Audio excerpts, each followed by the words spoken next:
All right, welcome back, everybody, to Fast and Slow Podcast. This is episode number 13.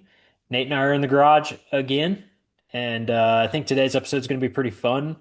Uh, Topics, I'll let you kind of tease them out a little bit. I know you had texted me a little bit, but I know we'll get into some car updates and then kind of into the long form episode. So, how you been? Sure, good, good. Hanging in there. Yeah. Not nothing out of the ordinary. Happy to be in the garage. Yeah, I've been following your social media. Looks like you have been shaping. Oh, sure, yeah. Well, yeah, let's talk about it. It's Yeah. the it's the quintessential slow project. So hopefully unplugging doesn't wreak havoc. So the shaping a little bit, but for the most part, the panels had been shaped already. Hmm. So I've really just been fine tuning. I don't know if you can see it Yeah. there. Yeah. I was able to get the two front panels on the wire form and starting to clearance them out. And the most important part right now, there's I can see flaws everywhere, and anybody else can see flaws. But so anybody else that's looking, I'm trying to just make sure that the edges of the panels fit really, really tight because that's where another panel is going to go, and I'll Okay. trim, but then ultimately butt weld it. Okay. So if there was But if there was any major misalignment there, welding would become such a chore and a catastrophe. It'd be a mess. With do you any mind kind of going TIG welding, whether it's metal shaping or not, you want super tight fit everywhere you can. for butt welding? That's you're drilling a hole through both pieces of metal and then you weld through that. Is that how Yeah, that so works? for now, I'm gonna see if you can see this. So for now, these panels are just held with these things that are called clecos, Hmm. and they're temporarily and removable rivets, basically. You draw an eighth Yeah. inch hole and you use cleco pliers.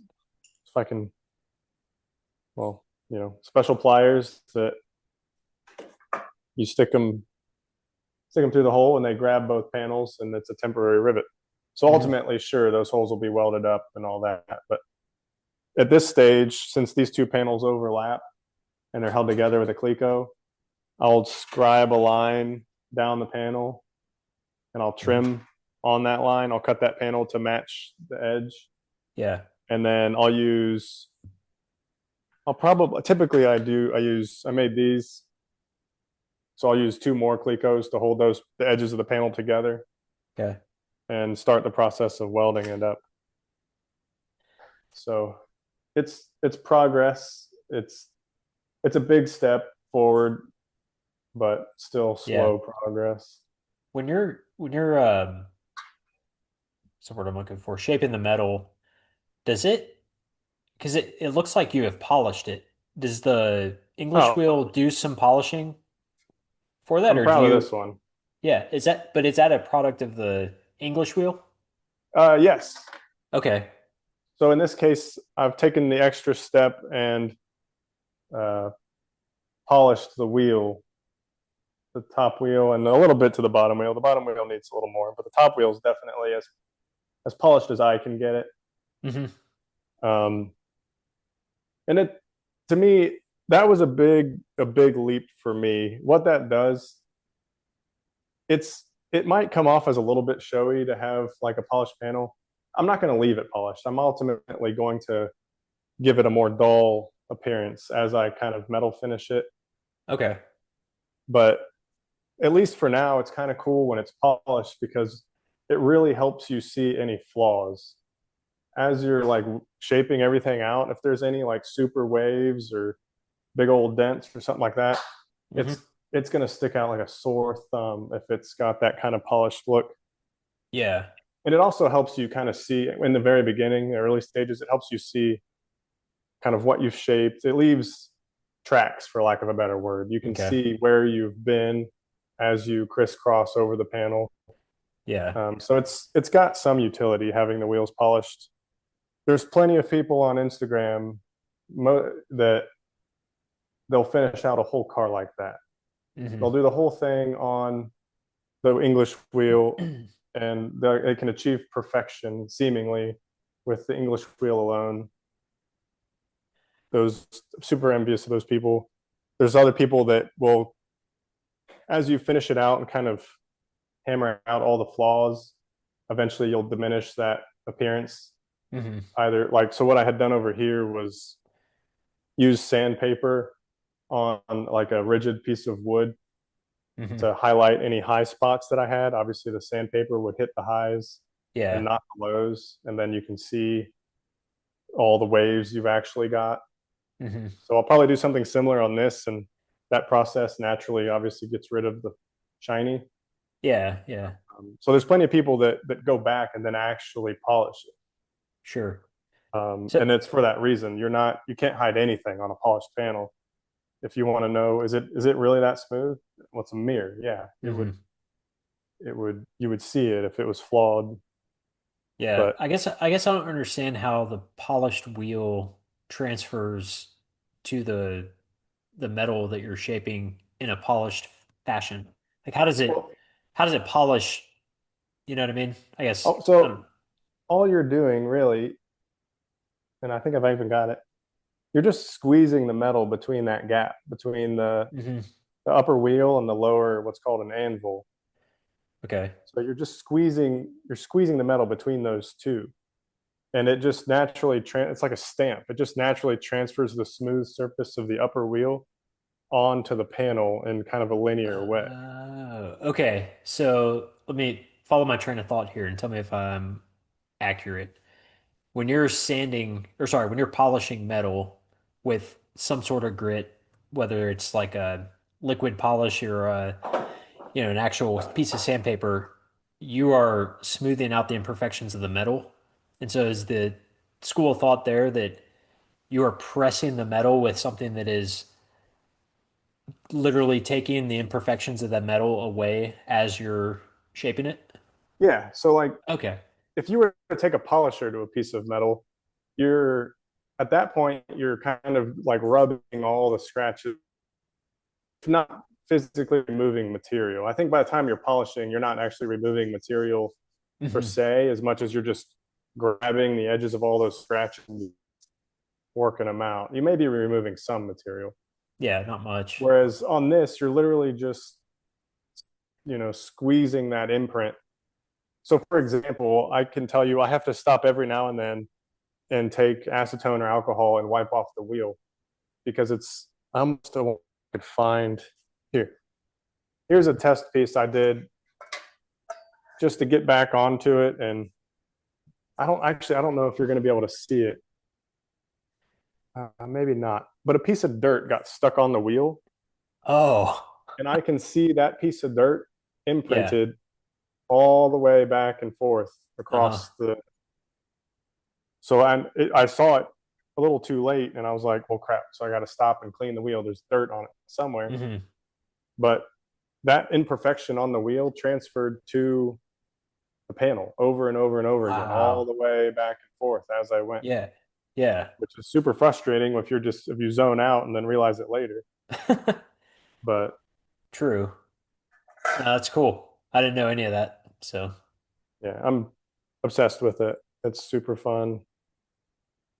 Extremely slow, which is why I say it's the quintessential slow of fast and slow. Because, yeah.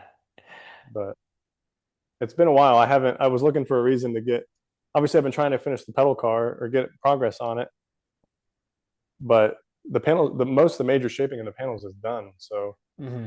it's the kind of super tedious, like I said, make sure everything fits real tight, as tight as you can, and trying to set yourself up for success for the Hmm. next phase, which is welding. And of course, kind of the real bummer with that is no matter what you do, when you go to weld it, it's gonna distort. Anytime you weld anything like that, Hmm. it's gonna start warping and distorting and all that. So then you're back. It sets you. It's like 5 steps forward, 2 steps back. Cool, you got all Oh, the panels welded together, but doing that made them all wavy and buckled, and now you got to go fix all that. I don't have the patience to do it. Like just listening to this, I'm like, oh my God. So that was a super hard lesson to learn. Like I knew that like just TIG welding anything, I knew that all the fitment had to be super tight. Hmm. But on that first pedal car, I got, yeah, an eighth of an inch of in a gap, I can weld that gap, an eighth of an Yeah. inch, I got that, dude. But if you allow yourself an eighth of an inch on a 16th of an inch panel, that's how thick the panels are. Yeah. It wreaks havoc. It messes everything up. Yeah. Yeah. So now this time I'm like, no, it, zero Perfect. gap, Just, as close to yeah. zero gap as possible and anywhere possible. Yeah. It makes so much more work down the road. It's like exponential. If Oof. you let yourself, if you have a cheat day or you say to yourself that's good enough, you're screwing yourself big time. Yeah. So there's tons of flaws throughout the panel, but I'm really pushing myself to focus on the edges so that welding is that much smoother. Yeah. Yeah. Man, that's cool. And it's cool seeing it, at least for now, you kind of see it like even with the form, you get an idea for the shape of it all and everything. Hmm. But seeing it kind of with its clothes on, so to speak, you're like, all right, it kind of fires you back up again to be like, let's go, let's get this done. Yeah. Yeah. The vision I had in my head is actually starting to look like the vision in front of me, Hmm. which is super motivating. That's cool. Any work on the bug? No, I kind of decided earlier in the week that I want to drive it Friday, but I don't know if I told you last time that I discovered a new problem. Maybe. I don't know. It when I would not really when I drive it, but definitely when I'm sitting at a light or when I park it and get out, there's it smells like burning oil and there's noticeable smoke usually coming from the back. And I initially, when I like lashed the valves and everything, it was impossible not to, but I spilt some oil on the exhaust. Hmm. So the first two times I drove it after that, I'm like, all right, it's just residual oil burning off the exhaust. Yeah. But the last time I drove it to work and back, that's total of 40 minutes of driving, 50, almost maybe 50 minutes of driving.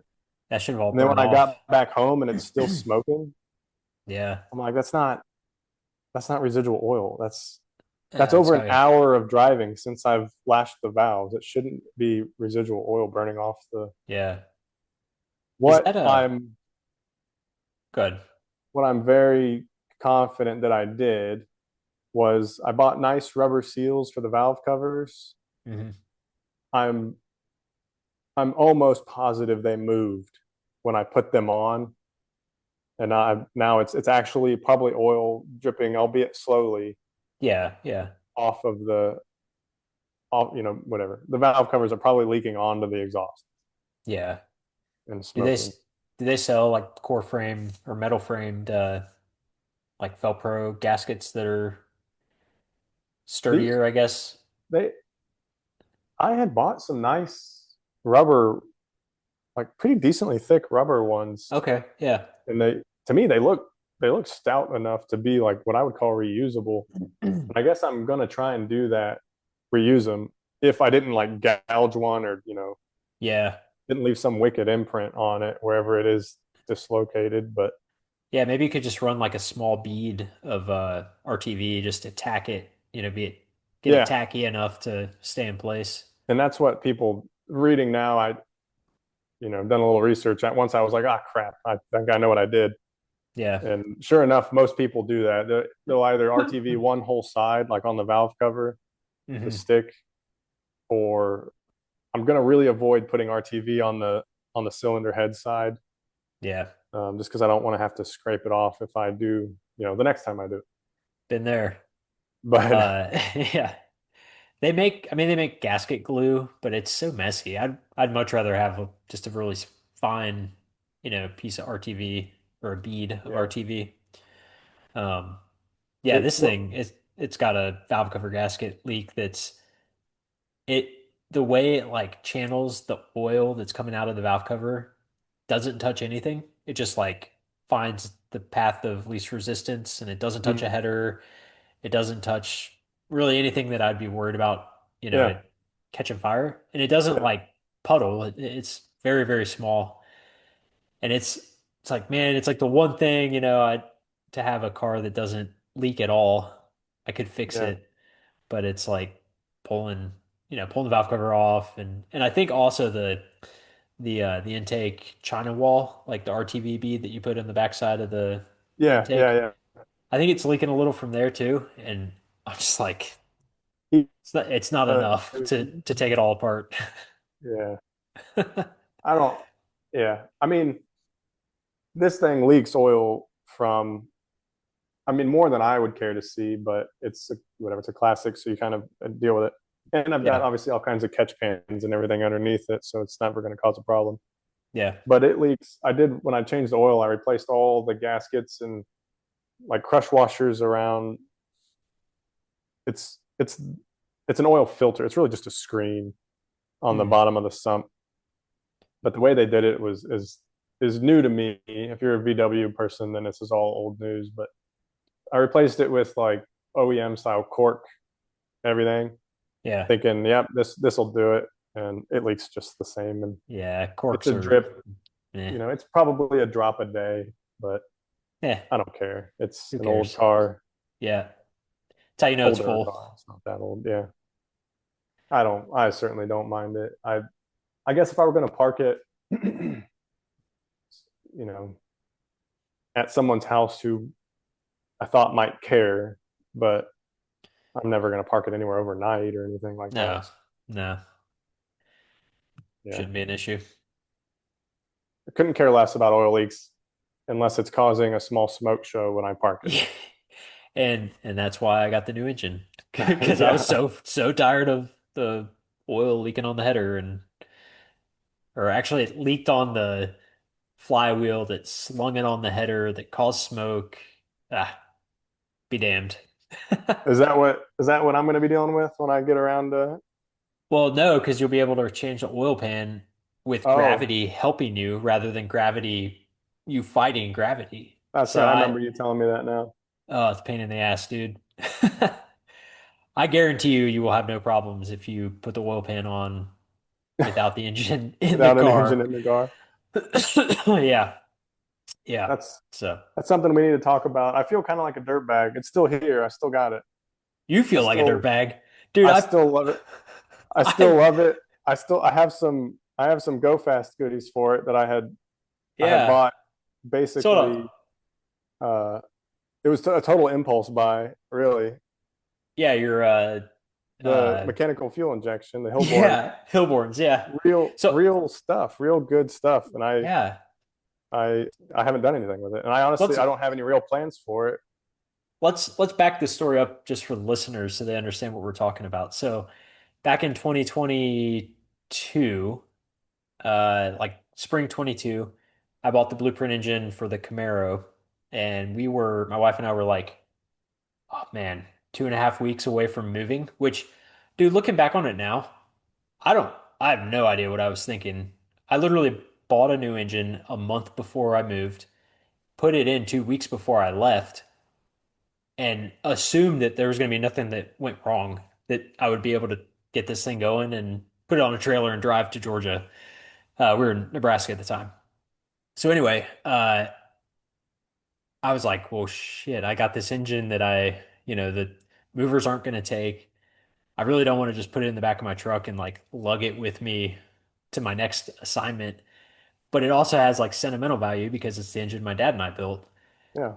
And so it's funny that you say you feel like a dirtbag. I feel like I was just like pawned a paperweight off to you for because I was like, Nate, do you want to buy? It's not even do you want to buy an engine? I was like, I'll pay for the shipping. I just want somebody to have it.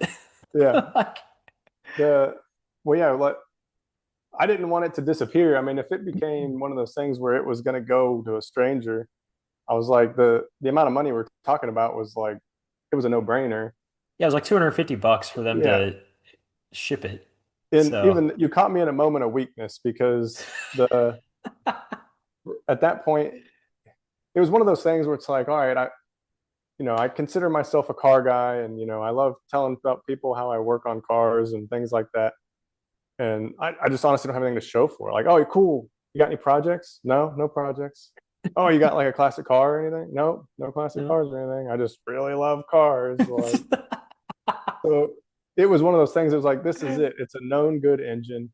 It's something that I want to see survive and not get caught up in, everybody's life, ongoings. So it was like, Hmm. I'm doing it. Like, I'm going to have it. I had, at the time, I had a, big garage. I was like, it's not going to be in my way. It's perfect. And it's the first step into like, cool, now I can find a shell. I was playing around with the idea of like trucks and or even Hmm. Camaros or anything, you name it, whatever. I've got an engine. Oh, let's do something with it. Yeah, it probably puts out like 350, 375 horsepower. It's decent, Yeah. you know? And then so the project I had settled on was the sprint car. It was Yeah. going to be, I had started becoming infatuated with the idea of like a 60s or 70s sprint car. And I was going to build a replica of that.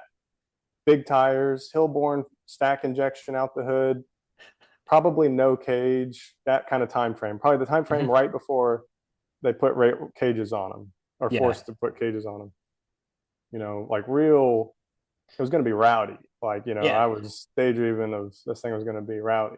Like a 1,500 pound V8 Yeah. monster. Yeah. And so I started going down that road. I started pricing out parts. I was going to get like a quick change rear end and things like that. Things got out of control.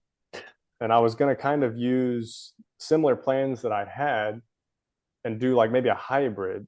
And I started Hmm. talking to people and they were like, if you're not in that world, if you've not driven a car like that, if you've not been around cars like that, like that's a lot of car. Like that, it's literally, it would almost definitely weigh, like you said, 1,500 pounds, and with Hillborn fuel and mechanical fuel injection, make every bit of 400 horsepower.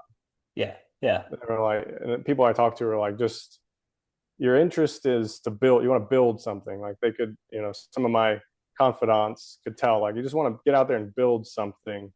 Like do the plans that I had, procured, and the people I was talking to. It was all much older than that. It was the Hmm. 30s and 40s, and they were like, you're going to end up with something that can't handle the power. You may not be able to necessarily handle the power. You're not going to be able to. It's not going to be all that usable. You're not going to be able to take it anywhere and really maybe even enjoy it. Why not just try and stick to the period instead of putting a small block Chevy in a 30s race car that would be silly and nobody would really care. It'd be kind of a cool machine, but not really be either of the two. Yeah. Just long story short, I was convinced to stay old. But now I feel like a dirtbag because I don't have any plans for your hot rod motor. Honestly, man, like it it's just there. And if something comes up and we both have, you know, ideas or, it's if it's not bothering you, like to have it. But I obviously would say if you are done with it, just let me know. And you live where my parents live, so Yeah, we yeah. can make the Well, transfer. But I think, there's always another race car that we I can. know. And that's why it's manageable. I've got it on wheels on a stand, so it's more than anything. It was like I paid that Hillboard injection is real good. It's a proper hill. Like I said, it's the real deal. I think I equally feel bad about having that all boxed up. I know Mm, people are looking for that stuff. It's really valuable stuff. yeah. And if anything, I'm like I shouldn't. Part of me is like I shouldn't hog those cool, real vintage, real valuable go fast goodies for funsies. I don't have a project in the works. I'm just kind of Yeah. hogging it. So maybe I should sell that for what I paid at least. Hmm. But then I'd be even further away from the image I had in my head of. Yeah. I was like, what am I going to do? Build the 30s sprint car and then turn around and build a 60s? I guess I could, but Yeah. I'm Yeah. giving myself years to do the first. Yeah. So Well, how many and more years are we talking about before starting the second?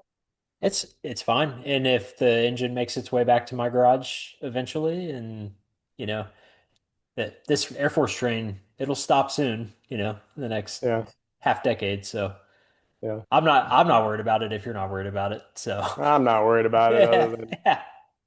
you know. Or I guess I don't feel bad. I'm not like, oh, he's not using the engine that I sent him. Like no, I don't feel that way at all. I'm just glad it's so a lot of we'll get off this topic here in a minute, but a lot of the reason I was so worried about having to either sell it or give it away to somebody who, who knows what they would do with it, or if Yeah. I'd take it to a junkyard and just like, you know, off it. So when I replaced the transmission with like a TCI Street Fighter, and the original transmission that we put in it was one that like, my dad's transmission guy who I don't even know if he's still alive, like, did a old school type shift kit rebuild. Mhm. Not it wasn't anything crazy. It was just like the story behind it, is Yeah. like it's the original transmission that we put in it for the project. And it kind of a similar situation. We were moving, and I was just like, I gotta get rid of this thing. And so I just like scrapped it. And Oh, the transmission? yeah, and it was one of those moments where I like pushed it off the back of my truck into the scrapyard, and I was like, oh my God, I'm gonna get sick. Like, what did I Uh, do? What did I do? Like, I'm not gonna bench press this thing back into the truck because I feel so sentimental. yeah. Uh, and then leaving the scrapyard, I ran over this big ass nail and just like shredded apart my tire. And I'm like, okay, well, I'll take my licks. Yeah. This I is karma. heard you loud and clear, but it's a done deal. Yeah, yeah. So, I don't know. I try not, yeah, I'm trying to be realistic. Like I said, I've got clear direction and motivation on the sprint car project. I gotta get it done. I don't want it to be another pedal car project. The amount it sometimes makes me sick thinking about how long I've been working on that. And if I'm honest with myself, it's my own doing. It's my own just never being happy with anything and chasing mhm. perfection, so to speak, when I clearly Yeah, can't achieve it. I just need to be satisfied with how far I have come, and yeah, then on the next one, go ahead and go one step further. So, but it's like I feel like I'm so far away from where that engine would be useful, but yeah, I can't get rid of it. I can't even like you said, I couldn't even take it to your parents right now because I'm still in that mode where it's like someday, man, yeah. It's gonna happen. someday it's gonna be Yeah, a beast. Just wait, you see. Our yeah. grandkids are gonna be so jealous. Oh man, it's gonna be great. Oh, fun. So, Well, yeah, I guess quick update on this thing. Tomorrow, no, today's Wednesday. Friday of the week we're recording, I've got that car show on base. And so oh yeah. just doing a couple things. So the radiator hose that I have, it's kind of so I have a Champion. They say it's a direct fit I think it's a 3 row radiator, like aluminum. It's a really nice piece, but it's narrower than the stock radiator, and so that moves the snout for the upper radiator hose over. Mhm. And so dude, when I was trying to find the best formed radiator hose, I was like. I was at AutoZone so much that they were like allowing me to go in the back and like get on the Yeah. ladder, and I But you would know what? You find it. yeah. So, but I landed on this one that it kind of like like the snout I have now is a 45, and so it Mm. kind of comes up and down, and it's too high. I've got an air pocket that I just Oh, can't get rid of. So it like goes up and back down. yeah, yeah, just slightly. Yeah. Like it's just too high. It's above Mhm. the way above the radiator. And so like on cold starts, the initial ramp up when the thermostat begins to open, I get a hot spike, and it just makes me feel bad. I know it's probably Mm. not doing much because the temp sensor is right at the thermostat. And so what I think is happening is when the thermostat's opening, uh, that air pocket is like right around the sensor. Sure. So it's not like cylinders are experiencing the spike in heat. Yeah. It's just right there. But either way, like it's a really weird feeling, and I don't like it when uh, I guess when I'm driving. So I ended up getting just a couple like 45s and 90s to flatten it out. So I'm going to go with the flat or the 90-degree thermostat housing, and that'll keep Hmm. it. I should be able to get all the air pockets out uh, Yeah. and all that. So doing that, and then I don't know. I'm not going to take you over there because I can't bring my microphone, but I didn't have a package tray cover. So I had like the speakers and a bunch of like exposed speaker wire Oh, on okay. top of the package tray. And it was just bare metal. And I was like, man, I'm not gonna win that car show with all the metal. So uh I ended up buying this like it's like $40. It's like the cheapest package tray, like second generation Camaro package tray I could find. It's basically just like this thicker cardboard piece, um, bare bones, man. It's like it's got some sort of like a veneer top that gives it Hmm. a kind of a textured look, but it's just cardboard Oh, is what well, I yeah. gather. Yeah. Which is fine because I got the roll bar in there, and the down bars kind of go up on and they bolt into the package tray itself. Mm. And so I had to trim around that area, and so like if I got a real nice package tray that was thicker and already covered in vinyl or whatever the Hmm. material is, that wouldn't have been so good. So I did that. So eventually I'll cut the holes for the speakers, but for now it's just in there so it doesn't Sure. call attention to an area of the car that I don't want people to look at. But Nice. yeah, otherwise that's all I got going on right now. And then we're gonna go into project mode after that. And maybe we'll talk about that in a little bit, which actually I think kind of dovetails into the topics that you wanted to talk about with the when does it become too much to do Oh, your own work? my daily driver fiasco. Yeah, but I think that also goes into some project stuff too. So Sure. All right. why don't Yeah. you t tease it out first, and then we'll talk about All it. right. So I've been blessed for a while to not have had much trouble with any of the cars we drive every day. And it finally bit me. So a couple weeks ago, driving home, there's one section of road where if I get the freedom, I usually put it to the floor just for a moment, just a Yeah, little yeah. taste, or whatever. Um, just the Italian tune-up kind of thing to give it all. Anyway, I did that, and something horrible happened. It went into limp mode. Um, so it's a 2013 Range Rover Sport with the 5 liter V8. It's not supercharged or anything. It's whatever, but it's a medium-sized SUV with a V8, and I wanted to hear it.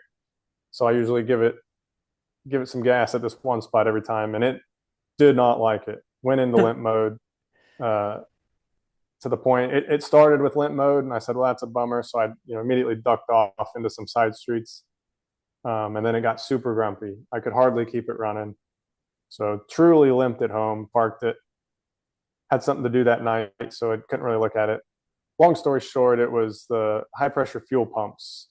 So it's really the first I've ever worked on a car with direct injection. So I'm Hmm. aware of direct injection and how it works, but I've never had to turn a wrench on one.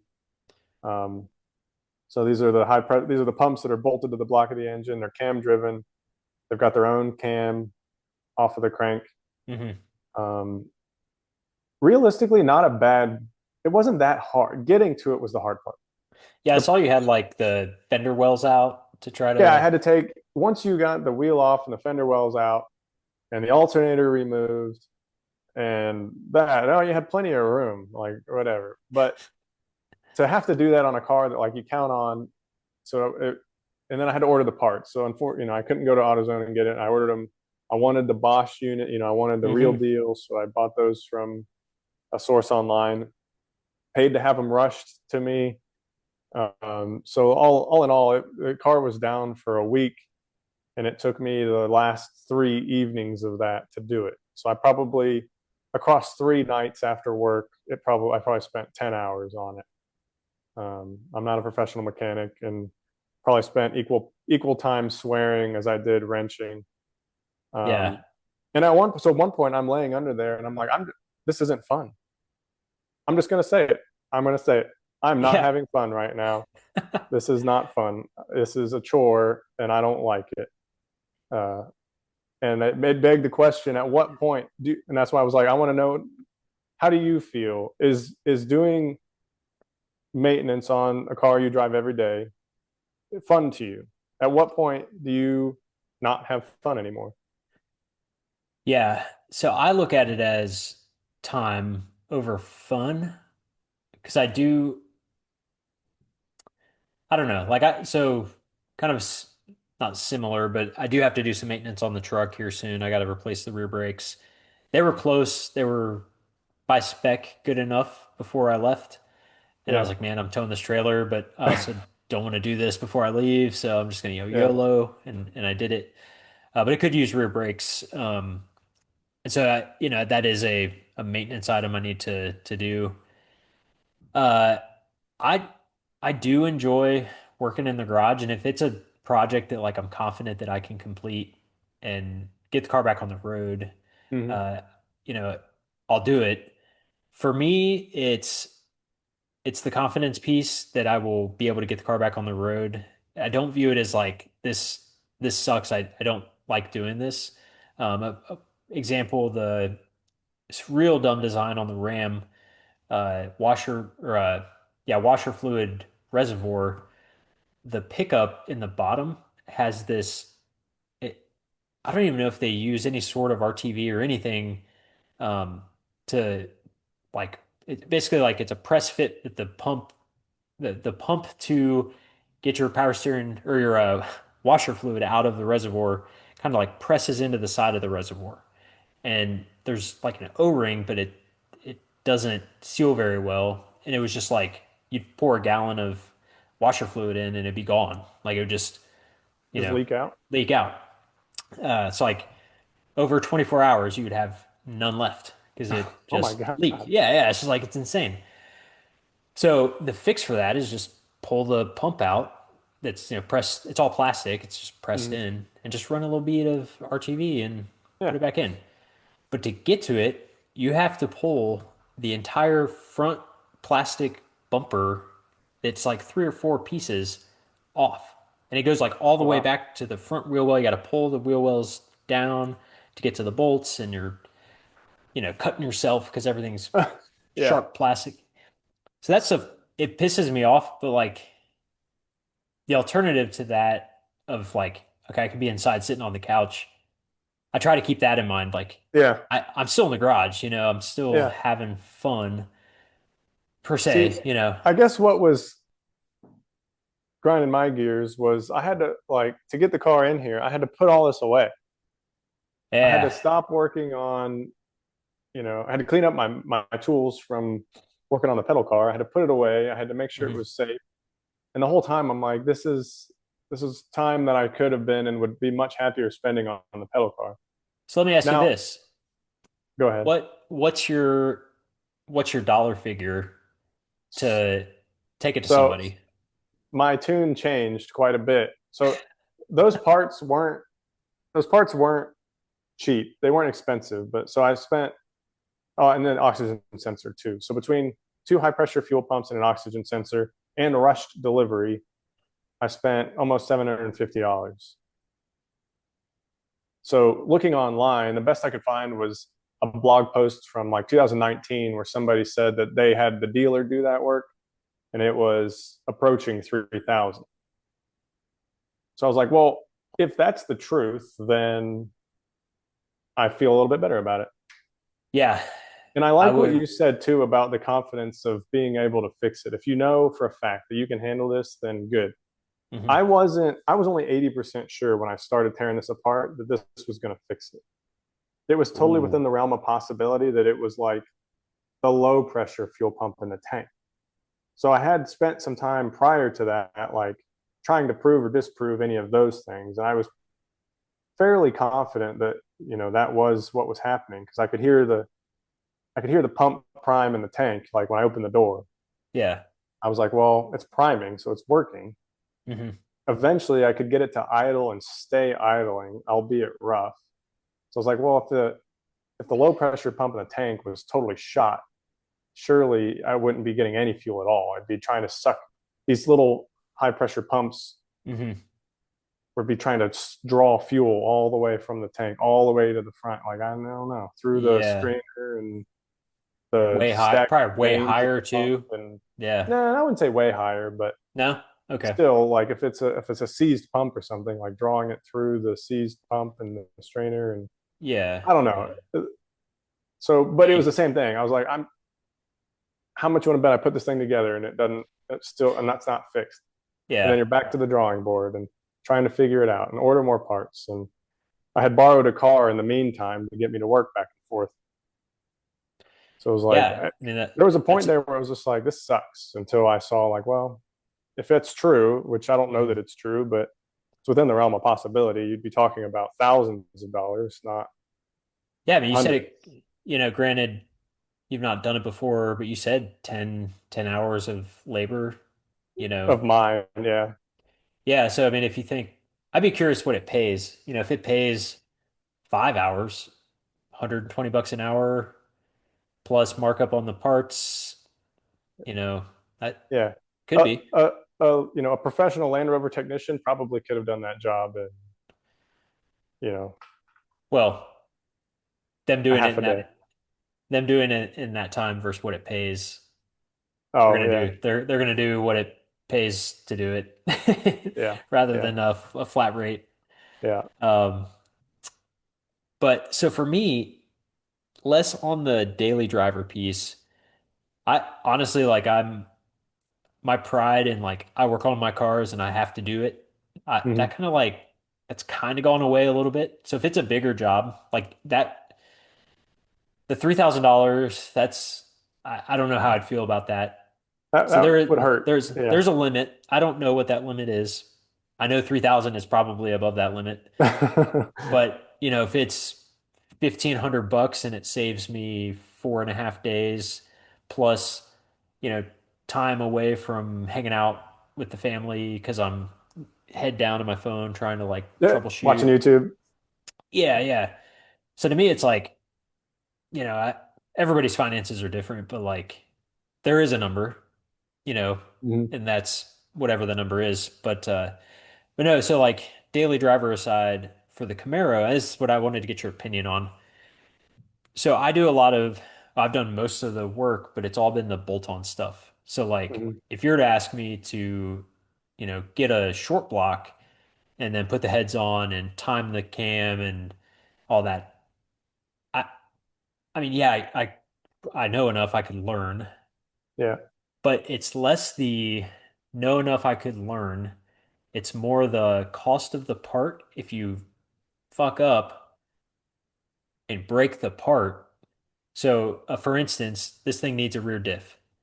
I want to do a Yukon or not a Yukon, True Track, which is like 500 or 600 bucks. Ring gear, a couple another 200 or 300 bucks. So Hmm. like call it $1,000 part itself. Uh, and I've never done it before in my life. I've watched videos, but there's like the details of getting the torque of the spinning torque of the ring The gear and pinion, preload and the all preload. that. Yeah, yeah. Yeah. And then like let's say you burn up a bearing and then that burns up the carrier, which then throws a bunch of metal, which Yeah. then tears up your ring gear. So now my experiment of okay, can I do this or not turns into like okay, now a $2,000 if you count doing it Yeah. again. So I'm going to have somebody do it. Like I'm going to take it to a shop and have them replace the carrier because Right. to me, again, I don't know the number, but like $1,000 worth of parts that if I mess up, or I could spend, maybe $1,500 to include labor with peace of mind that a certified mechanic does it, Right. take it like all day. I'm doing it. Right. I think, yeah. So where I fall on that too, it took me a while to realize, like, why do I have this conflict? And I think so. In the early days, like college and high school and all that, was I didn't have, like, you were the same way. I'm sure it was like there was no option. There was no taking this piece of junk car Yeah. somewhere to have. me pay somebody, what I paid for the car to fix it. It was like, if I Hmm. can't fix it myself, it's going to the junkyard. Yeah. Now I think, and then so even coming out of college, like early, now I'm an adult and I'm on my own and all that stuff. I think it goes back to what I said before. It was like, oh, I'm super into cars. Well, what do you have to show for it? Well, at least I have that. I can, that Yeah. was that was my connection to the car hobby, was doing just the maintenance on it, Hmm. replacing a radiator in a parking lot. I did that once in Memphis. Yeah. Like Yeah. having those stories to tell was like my connection to the car hobby. I think why I was sitting there swearing and so bitter underneath that car over the weekend was now I'm pretty confident in saying that what I want my connection to the car hobby to be is more like metal shaping and Hmm. fabrication. Yeah. To me, Yeah.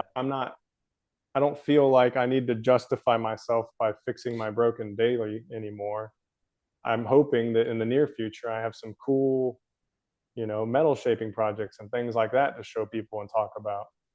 And same You thing I know, wondered with like back to the track day stuff, people used to say like just buy a race car. Don't build if you want to practice and become good at building a race car, and that's what you want to do is be a builder, hmm build a race car. yeah, and yeah. and maybe hire a driver to go campaign it for you, or flip that around. You want to be a good race car driver, go buy a race Buy car, one. Yeah. and then that way you Yeah. can focus on becoming a good race car driver, not a mechanic when you have to fix Yep. what's broken. And I probably spent like 20 minutes, you're working on a car, whatever, and just end up staring into space like what am I doing here? I was Yeah. like, this is eventually like all clicked, and I was like, this isn't me anymore. This isn't what I want to do. The We price, like you had, said, the price was right. I'm all for saving, the four figure, whatever. I was yeah. like, but this isn't. I'm not getting the satisfaction. Ultimately, I did because it fixed it and it's back on the road. But the whole time, I'm like, this is time I could be spending on something that I enjoy a lot more. Yeah. It's called maturity. We have matured quite a bit. Yeah, No, I mean, I talked to my dad a lot about this too, that, because growing up, as a kid, I was like, I want to be a mechanic. I want to do this, do car stuff. And obviously I didn't do that, and I went a different route, and I'm expert in a different field, right? sure. And I talked to my dad, and he's like, like mechanics aren't going over to try to do your job. Like Yeah. they're experts in their field, and if there's something that is just out of our realm of expertise or efficiency, I think is Mhm. probably another thing that we're kind of talking about, we're talking Yeah, around is like, yeah. how efficient can I do this job? Like, I don't want to spend 2 weeks on something that I could drop off my car in 2 or 3 days and get it back and be right back in the swing of things. So, Yeah. uh, yeah, but again, there's like that number that I can't pinpoint in terms of price. Well, so like in my case, it's an older car. It's 2013. It's my interest in it is that it owes me nothing. It's Yeah. it's paid off, and I want to keep it on the road because it owes me nothing, and that's just less.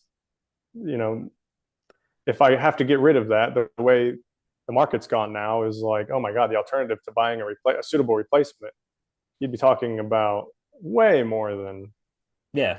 crazy money. So I was like, well, that affects things. If the engine would have like eaten itself or the transmission would have blown or something like that, maybe a totally different story. I think you take a step back and you're like, okay, well now it's an asset. Is it worth Hmm. how much is it worth, in good condition versus the condition it's in now? And what am I going to have to do to get from here to there? Yeah. But Yeah. with just like little engine hiccups and things like that, and I don't Yeah. know, it's like I never thought of it that way. It always been like, I'm going to do it. No questions asked. I'm going to absolutely try and do it. And if I fail, then I'm going to, failure's not an option. I'm going to do it. And Yeah. then Yeah. lately that's not been the case. It's like, man, if it weren't that, I think I was teetering on the edge. Like I should have called and maybe gotten a quote just to confirm if that was the number. But when I Sure. saw that could have been the number, I was like, that's for now where I am and that car, that's over the tipping point. I'm going to at least try and do it myself. And Yeah, if I yeah. fail, then I'll have it towed and I'll be like, look, I tried. I know I'm that guy. I tried Yeah, and yeah, failed. Should have given it to you in the first place. Whatever. yeah. Whatever. Let Have me fun let me fixing my have it. I mistake. deserve it. But Yeah, I would have been able to stomach that conversation if it's like that's not. I've got yeah. these other things now that justify my place in the hobby. I don't need to be like Hmm. I fixed my own, Land Rover. We Yeah. could. I mean, I do struggle with the, me again taking this thing to do something like a rear end, or like if this thing does blow up, like not taking on a rebuild, sending it to an engine shop to get it rebuilt. Like there is a little bit of that pride where, I've done everything else, so why not do the Yeah, other projects? But uh, I think I'm falling more in love with the driving piece of it, and so I value it being reliable and like on the road than yeah, the this thing's on jack stands and I'm gonna work yeah, on it for 4 or 5 months. Like yeah, that sucks. That'd be so shitty. I want this thing to yeah, be roadworthy. yeah. So I wanted because I'd heard that before with people that you know you automatically assume like a race car driver or an aspiring race car driver would be inherently a car guy, and of course I'm sure they are mechanical background and things like that. Just it's hard to be in the hobby and not. But at yeah, some point, it's like you need seat time, and yeah. any hour that you're wrenching on it is hours that you're not. With a few exceptions, it's we're not talking about maybe that falls apart at the hobbyist level, but Hmm. um, it I made do me find wonder it. how you were approaching it now. Yeah, yeah. I think in the autocross world, it's funny. There's a lot of racers, or like I guess you would call them racers or drivers that Sure. could Yeah. give two shits about how a car functions. Right. Like you think all like the spec Miata guy, not spec Miata, but like the Miata classes or the brand new Civics, or like they're just there to drive. Like they're not, Yeah. you know, Yeah. like, I wonder how I can mess this thing up and put it on jack stands for a season. Like that's Yeah. not even a And calculus. I think the first red flag I had of like, oh, I probably am more interested in building and engineering than I am driving. Like my interest in going to drive would be to prove or disprove my engineering theories or Hmm. my fixes or modifications. Yeah. But one of the first track days I did, there was a guy that he was out there killing it in a mostly stock Integra. And I was talking to him, I was like, oh, so like he gave me a ride around, he drove and I rode along. And I noticed that when he would downshift, he wasn't like rev matching or doing anything exotic or fancy. He was literally just clutch out and let the engine and clutch just eat those downshifts. He was doing it in a way that I was like, this isn't right. Like you're doing this all wrong. You're not, trying to rev match or like heel toe or do anything fancy. He Hmm. was just lower gear, clutch out, Hmm. let the engine just eat it. Let the engine and clutch just eat it. And he was like, and I asked him about it, and he's like, it's a mostly stock engine that makes like 120 horsepower or something. Hmm. And he's like, and I put this like crazy, or he paid somebody, he put this crazy clutch in, like twin disc. Basically, the only thing aside from tires and suspension that he had upgraded was he put in this wicked clutch. He was like, I've gone seasons, multiple seasons driving just like this. And he's like, I've never had a problem. But the whole time I'm like, that poor engine, that Hmm. poor clutch, that Yeah. poor, all the mechanicals have got to be screaming. And here's this driver that's just like, kick rocks. Like you're going to eat it and you're going to put a smile on your face. Yeah. And he was I set, he was the top of his class, at the top of his, yeah. I always find it funny if you drive with somebody that's driving a manual, and they're sitting at a stoplight with the clutch pushed in and the car still in gear, and they're just like waiting for the light to turn green, but the clutch is yeah. pushed in and it's still in gear. And I'm like, that poor throwout bearing, that poor throwout bearing. It's like you've never been underneath a car bench pressing the transmission out yeah. to replace a throwout. Like, yeah, if you did that, you would feel totally different about how you were treating Yeah. this poor throwout bearing. Yeah. I think I've heard people use the word mechanical sympathy. Yeah, yeah. And I was like, I have that. So if that would make me a bad race car driver, I think, I can handle that. I can handle Yeah, not, I can give up my dreams of being an IMSA driver at this sure, point. sure. Oh man. Well, I think we should maybe look to close the show out. But I do want to talk a little bit about my future projects for the winter because I've been Yeah, let's like hear it. hyper researching. So I've mentioned before, it's got rear drums and that's got to change. So this winter, I, I really, really, really, really, really want to do a Tremec TKX swap. I do, but that's a lot of money and a big project for me. Again, we just talked about like scoping your skills. Sure. Yeah. Uh, there's a lot of just stuff I've never done before. So I'm gonna save that for next year, like winter 26 to 7. All right. Uh, so this winter I'm going to do rear brake disc conversion, and I think I've landed on the Willwood kit. I was back and forth between Willwood and like the brand called the Right Stuff. Sure. I read some reviews that it's like good for, going to the cruise ins and you've got good brakes, but if you're gonna like track it or if you're gonna do Speed any on sort of them. Yeah. heavy braking, yeah, like some guys were talking about how like the pistons were blowing brake fluid or brake fluid was being blown by the pistons, So, Yeah, so, that seems so I like a mean, catastrophe. yeah, I think the kit's like call it $700. The Willwood kit's like $1,200. So to me, it's kind of a no-brainer to what is the Yeah. saying? Cry once, buy once type deal, Yeah. or buy Yeah. once, cry once. So that's what I'm gonna do there. I'm like 90% sure that's what I'm gonna go with. And then for the front, I've been kind of looking through the different options. The company CPP, it's Classic Performance Parts. That's who I Mm-hmm. have the front lowers and upper control arms for. They sell a spindle that it takes C7 hubs. And so basically, like, you could go, I don't call it dirt cheap, but like go to AutoZone and pick up calipers and rotors from a C7 and use those, right, Yeah. as your base.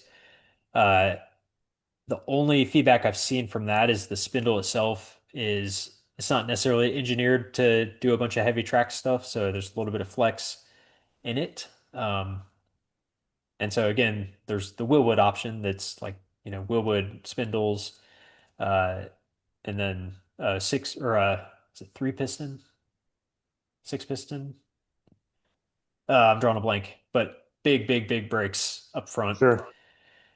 And I need to talk to them about what I do for a master cylinder, because I think you need a bigger bore when you're adding more pistons to Yeah. You your got more volume you need calipers. to get there. Yeah. Yeah.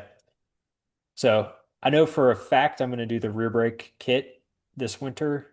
And then at a minimum, I'm going to just buy some sportier pads, like some Hawk brake pads for the like stock brakes I have now for up front. Hmm. But I might, kind of depending on the schedule, do the Willwood front kit as well this winter. So basically, new brakes for next season is the plan. Nice. Yeah, should That'll be. be exciting. And that Yeah, solves a problem that directly relates to a problem you were having, right? You mentioned that were you locking up the rears? yeah. I assume something to do with the proportioning valve and the bias between the front and the rear. So the Is I would that how's that handled in your application now with the Willwood? Are you going to have like a proportioning valve you can adjust, or is there like a balance bar? Or yeah. So I'd probably I'm bouncing around between like keeping the stock master cylinder, uh, but I think once I'm like neck deep in Willwood stuff, I'm probably just gonna call them and say like, what do you suggest? yeah, And most of the master cylinders I've seen, they have like it doesn't come with it, but I think they have uh, brake lines that are already pre-bent to take an adjustable hmm, um, brake bias or a proportioning valve. So that would give me front and rear um, adjustments, I guess. tunability. Yeah, Yeah, yeah, nice. yeah. So that Getting is the serious. plan. Yeah, yeah. Hopefully I have time. That's Uh, the Fortunately, money is not necessarily an issue for something like this, but it's the time. It's Yeah, being able to, you know, I don't know. I just have to do it. Like there's really no option, to not yeah. get it That's one done. of those things too that like you'll be able to see. Like it's going to change the look of the outside of the car, Hmm. slightly. To a car guy, it Yeah. will. It's one of the first things I notice. Yeah. Yeah. Um, so maybe that kind of stuff's usually a little more motivating than something that's Yeah, buried. for sure. So yeah, that's the plan this winter. If I have time, we'll see. Just kind of sort out some of the electrical stuff. It's just not where I want it to be. It's not pretty. So I could go through and refine a little bit, but form over function, but it still Yeah, functions, so I might just let it go. race car. Yeah, yeah, it's fine. So cool. All right, man. Well, is there anything else you want to chat about? No, good It catching was a good up. one. This was Yeah, fun. yeah, All right. Well, everybody, thanks again for listening and tuning in. I will say, quick PSA. We did decide to open up our new Instagram account, the Fast and Slow Podcast Instagram handle. And that's where we're going to be posting kind of the short sound bites of the podcast every 2 weeks. And if there is any sort of collaboration or you know linkage between our two, I guess, metal shaping and Camaro accounts, we'll do that. But I think keeping the yeah. podcast separate and hopefully growing that brand a little bit via that mechanism will be good. So if you're listening to this on YouTube or any of the other podcast uh, mediums, just head over to Instagram and check out the Fast and Slow podcast. And Yeah. again, thanks again for tuning in, and we'll catch you guys later. See you.